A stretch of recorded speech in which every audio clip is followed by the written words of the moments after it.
Hello दोस्तों, मैं सुमन आप सभी का स्वागत करती हूँ एक बार फिर से। तो हम जो बात कर रहे थे जैव विविधता पर। जैव विविधता में पहला जो है पार्ट है हमने देख लिया था।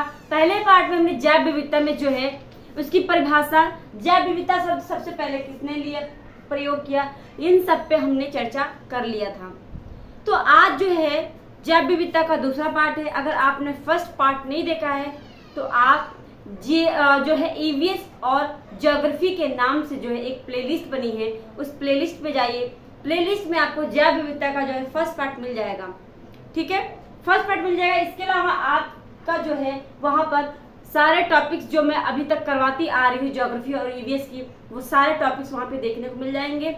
आप वहाँ पर देखिए, सारे वीडियोस देखिए, पॉइंट टू पॉइंट आपको जो है क्वेश्चन आंसर, सीधा आंसर देखने को मिलेगा, जो कि आपके एग्जाम के आधार पे मैंने करवाया हुआ है, जो कि आपके एग्जाम में सीधा फंसेगा वो। ठीक है, कोई घुमावदार क्वेश्चन आंसर नहीं है, कोई घुमावदार बातें नहीं हुई है जिससे आपका टाइम वेस्ट है। सीधा सीधा आपका जो है बस पॉइंट पे बात की गई है।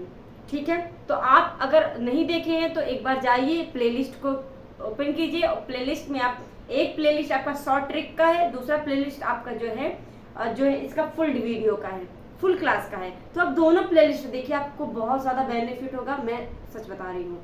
ठीक है, तो चलिए स्टार्ट करते हैं। इसके अलावा स्टार्ट करने से पहले मैं बता दूँ, आपसे यही रिक्वेस्ट है कि अगर आप चैनल पर नए आए हैं तो चैनल को सब्सक्राइब कीजिए और लाइक कीजिए, शेयर कीजिए, ताकि आपको जो है एग्ज़ाम में, सीटेट के एग्ज़ाम में हो या आपके जो है यूपी टेट हो या किसी भी टेट का जो एग्जाम है, आपको बेनिफिट होगा, पक्का मैं बता रही हूँ। क्योंकि ईवीएस और ज्योग्राफी ऐसा सब्जेक्ट है जो कि सिर्फ स्पेशल जगह पे नहीं आता, हर एग्जाम में आता है।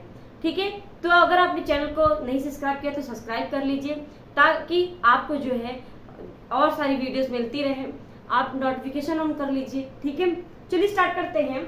जैव विविधता तो हमने जो देख लिया था, जैव विविधता का जो है अब देखेंगे अधिनियम। जैव विविधता अधिनियम कब आया? जैव विविधता अधिनियम आपका 2002 में आया था। 2002 में आया था। जैव विविधता पृथ्वी पर सबसे ज्यादा कहां पर पाई जाती है? भूमध्य रेखा पर। मान लीजिए आपका ये गोलार्ध या पृथ्वी, मान लीजिए आपका ये गोलार्ध या पृथ्वी है और बीचों बीच से इक्वेटर रेखा गई है। ये क्या है? आपकी इक्वेटर रेखा या भूमध्य रेखा। भूमध्य रेखा या फिर इसको ही 0 डिग्री नाम से भी जाना जाता है। तो ये आपका हो गया भूमध्य रेखा। ओके, भूमध्य रेखा। जब आप भूमध्य, तो ये इसने क्या बोला है कि सबसे ज्यादा भूमध्य रेखा पर क्या पाया जाता है? जैव विविधता पाया जाता है।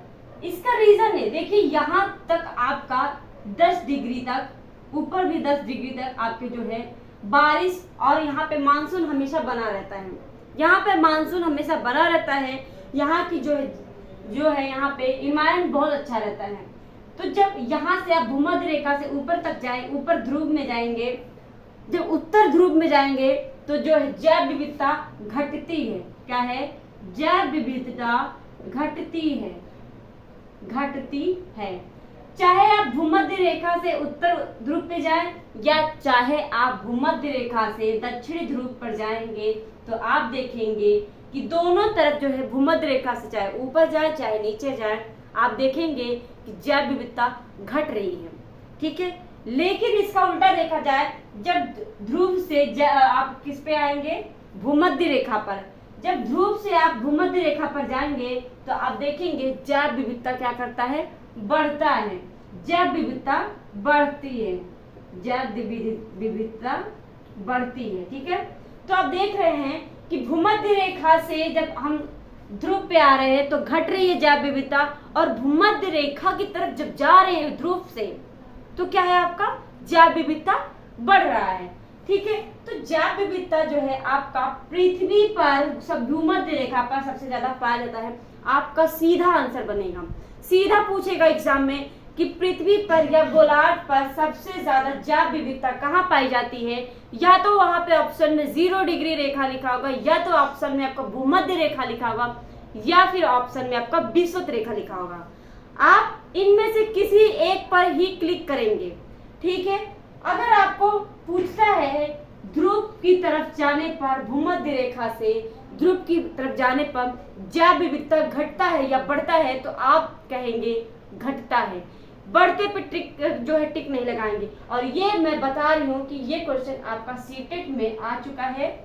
ठीक है, 100% सीटेट में आ चुका है। जब आप प्रीवियस ईयर जब सॉल्व करेंगे तो आप देखेंगे वहां पे कि ये क्वेश्चन जो है आपका आया हुआ है। ओके, तो आई होप कि आपको ये समझ में आ गया कि जैव विविधता पृथ्वी पर सबसे ज्यादा कहाँ पाई जाती है, भूमध्य रेखा पर। लेकिन अगर पूछ दे कि सबसे ज्यादा जैव विविधता भारत में कहाँ पाई जाती है, तो भारत में आपकी जैव विविधता कहाँ पाई जाती है, केरल में। केरल में सबसे ज्यादा पाई जाती है। ठीक है, केरल में अगर भारत में सबसे ज्यादा जैव विविधता केरल राज्य में पाई जाती है, तो विश्व में जैव विविधता कहाँ पाई जाती है सबसे ज्यादा? विश्व में सबसे ज्यादा जैव विविधता आपको कहाँ देखने को मिलता है? देखिए, ब्राजील में। ब्राजील में आपका विश्व में सबसे ज्यादा जैव विविधता देखने को मिलता है। ठीक है, केरल में शांति घाटी एक जगह है, वहीं पर जो है आपका सबसे ज्यादा जैव विविधता देखने को मिलता है।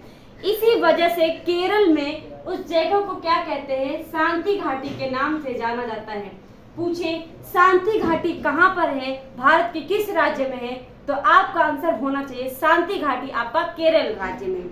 इसी से मिलता जुलता एक क्वेश्चन और आता है, फूलों की घाटी कहाँ है?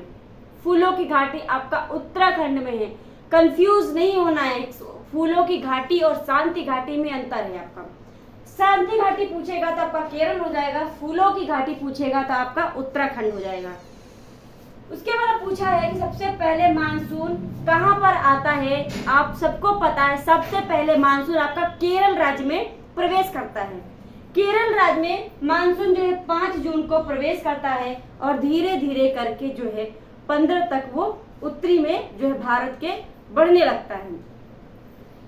जैव विविधता दिवस मनाया जाता है। देखिए, अगर जैव विविधता है तो जैव विविधता का दिवस भी मनाया जाता है। जैव विविधता दिवस आपका 22 मई को मनाया जाता है। 22 मई को आपका जैव विविधता दिवस मनाया जाता है। अभी 22 मई निकल चुका है, सब आप सब ने जैव विविधता जो है मनाएगा।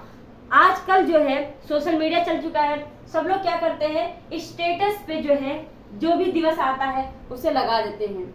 ठीक है, तो इससे भी हमें याद हो जाता है, हम किसी का स्टेटस देखते हैं तो हमें पता चल जाता है कि हाँ आज कौन सा डे है। पर्यावरण का आतंक किसे कहते हैं? एक पेड़ है जिसे पर्यावरण का आतंक कहते हैं। गांव के बच्चों ने ज्यादा देखा होगा ये सब चीजें। ठीक है, बहुत ज्यादा लंबा होता है, उसे क्या कहते हैं? गांव में सफेदा भी कहते हैं कहीं कहीं पर, और कहीं कहीं पर यूकेलिप्टिक कहते हैं। लिपस्टिक नहीं है, यूकेलिप्टिक है, यूकेलिप्टिक। इसे पर्यावरण का आतंक कहते हैं क्योंकि ये जो है पॉल्यूशन ज्यादा फैलाता है, इन्वायरमेंट ज्यादा गंदा करता है ये। ठीक है, अगर इसे जला दिया जाए, सबसे ज्यादा धुआं इसी से निकलता है। ठीक है, इसके जलाने से सबसे ज्यादा धुआं निकलता है। दूसरा रीजन ये है कि इसकी वजह ये जो क्या करता है, जो पानी होता है सबसे ज्यादा पानी कौन लेता है? यूकेलिप्टिक।